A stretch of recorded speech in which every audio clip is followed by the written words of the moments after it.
Tai pažiūrėsim, kokie tie metodai dėrybų ir kaip jas pritaikyti. Ne? Tai jums davė lapelius, tai paskui po vieną pasimkit, pasakysiu pabaigoje, ką su jais reikės veikti.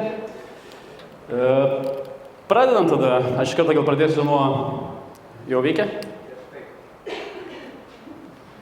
Kur šauti? Nu, čia.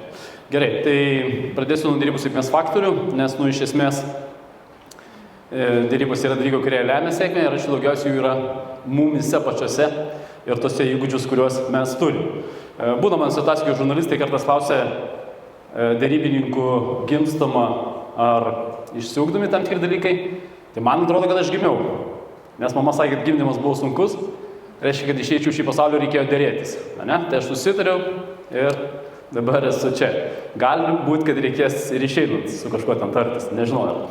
Bet vis tik aš esu šalininkas to, kad 95% yra darbas. Tai yra bet kurioje veikloje, tame tarp ir dėrybose reikia treniruotis. Ir jeigu jūs mokymuose ar kažkokios protingose knygose perskaitot